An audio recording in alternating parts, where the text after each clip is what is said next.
In 1962, a dying car company built the most futuristic automobile in America. It set land speed records, it scared Detroit, and within 18 months it was gone, swallowed up by the same collapse it was built to prevent. This is the story of the Studebaker Avanti, and why almost nobody remembers the car that tried to save an entire company single-handedly. By 1961, Studebaker was in serious trouble. The company had been building cars in South Bend, Indiana since the 1850s, first wagons, then automobiles, and it had survived the Great Depression, 2 world wars, and decades of brutal competition from the Big Three. But by the early 60s, Studebaker's market share had collapsed to almost nothing. Sales were down to a fraction of what they'd been a decade earlier, the factory was aging and inefficient, and the company's lineup looked exactly like what it was, a shrinking independent automaker trying to compete against General Motors, Ford, and Chrysler with a fraction of their budget. Studebaker's president at the time, Sherwood Egbert, made a decision that most executives in his position wouldn't have had the nerve to make. Instead of retreating further into cheap, conservative sedans, he decided the company needed one halo car, something so dramatic, so far ahead of anything else on the road that it would drag the entire brand's reputation up with it. He gave the project an almost impossibly short timeline. Design and engineering needed to happen in about a year, when a normal car program at the time took 3 to 4 years minimum. To make that timeline work, Egbert brought in Raymond Loewy, the industrial designer already legendary for shaping the look of the Coca-Cola bottle, the Lucky Strike package, and Studebaker's own earlier cars in the 1950s.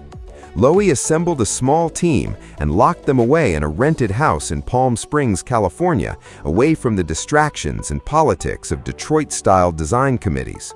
In roughly 40 days, that small team sketched out the shape that would become the Avanti, and what they came up with looked nothing like anything else on American roads. The Avanti's body had no traditional grille opening up front. The air intake was a low slot beneath the bumper, which was almost unheard of at the time.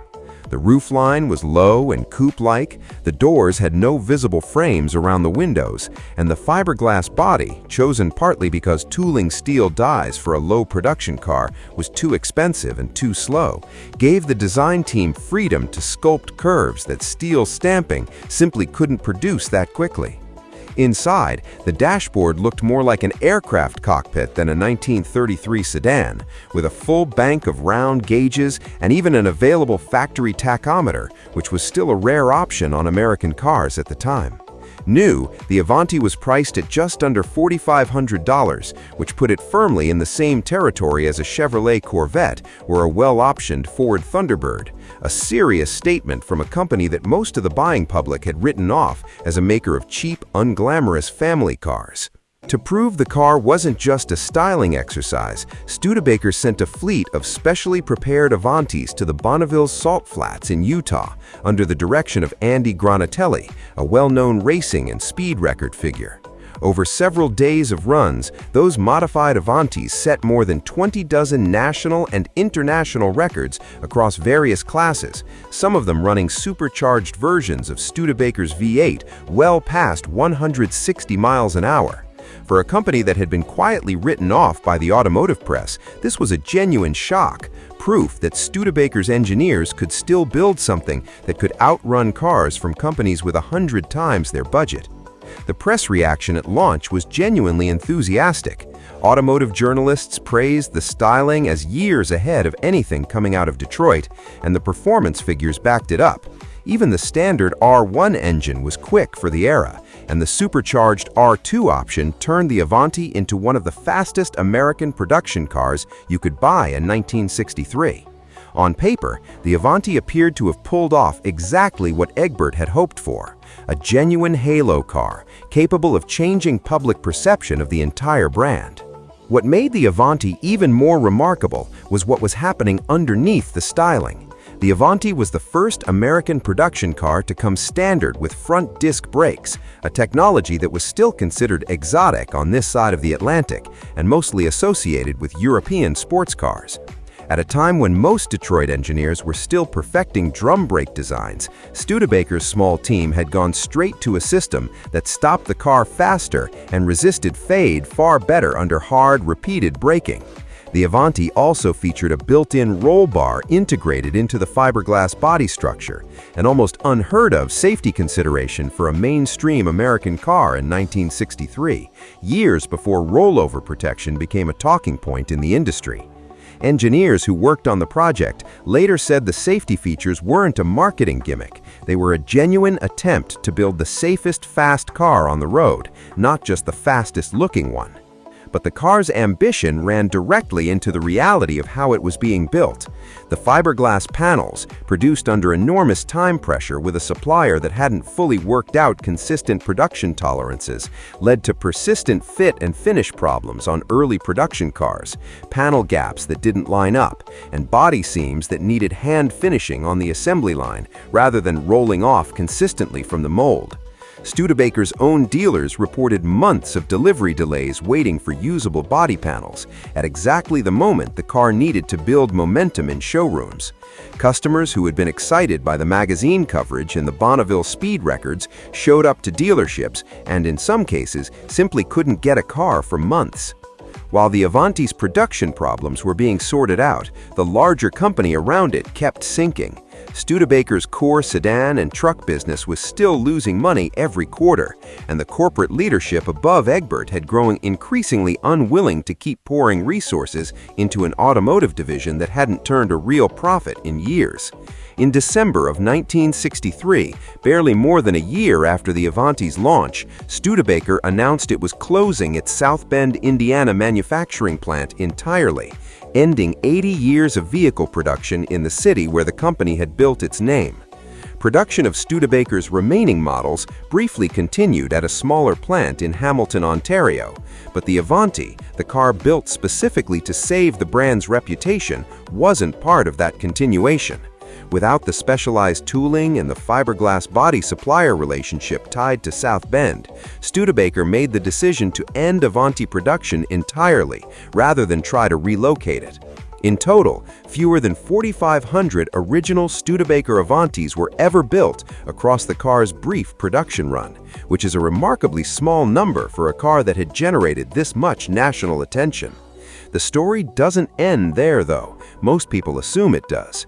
Two Studebaker dealers, Nate Altman and Leo Newman, believed strongly enough in the car's design that they purchased the rights to the Avanti name and the tooling after Studebaker's collapse and began building a hand-assembled continuation of the car under the new name Avanti II, using a Chevrolet Corvette chassis and drivetrain instead of Studebaker mechanicals.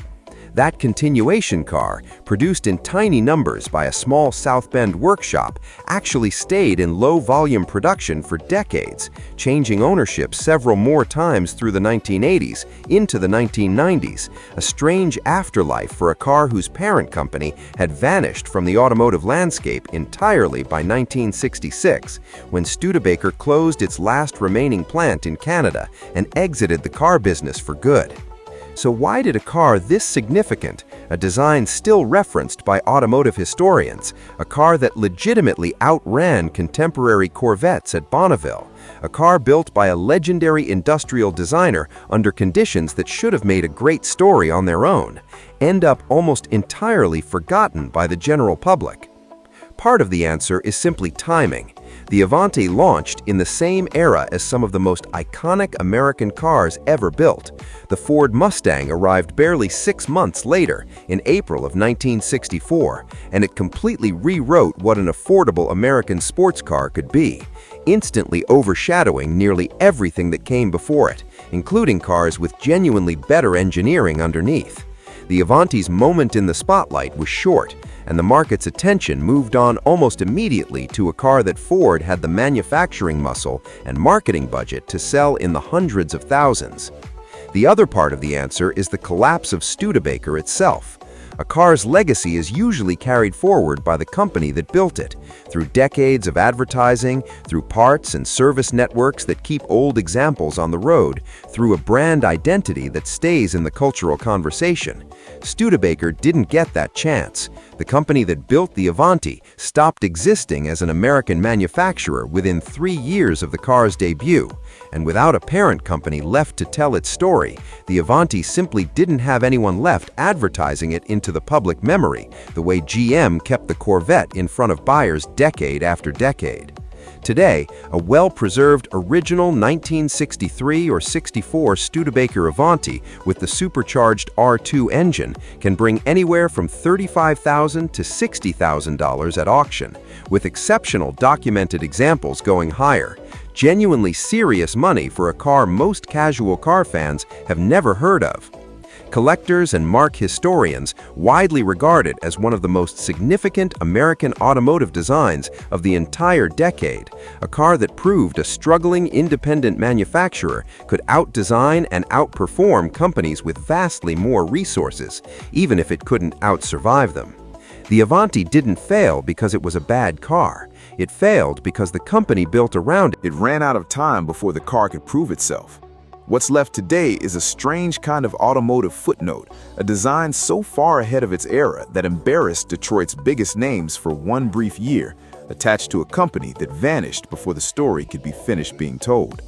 It's the car that almost saved Studebaker, built by the very people who couldn't save themselves.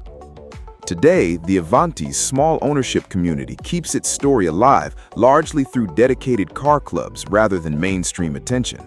The Avanti Owners Association International has maintained active chapters and parts networks for decades, run almost entirely by enthusiasts who took on the job that Studebaker's collapse left undone, sourcing rare trim pieces, documenting original build records, and keeping cars on the road that the manufacturer itself never got the chance to support long-term. It's a strange kind of preservation effort, born entirely out of necessity, for a car that most of the country has simply never had the chance to see in person. If a story like this deserves to be remembered, let me know in the comments which forgotten car you want covered next. There are dozens of these buried in automotive history, and most of them never get told. Subscribe if you want the next one, and if you've ever seen an Avanti in person, tell me where.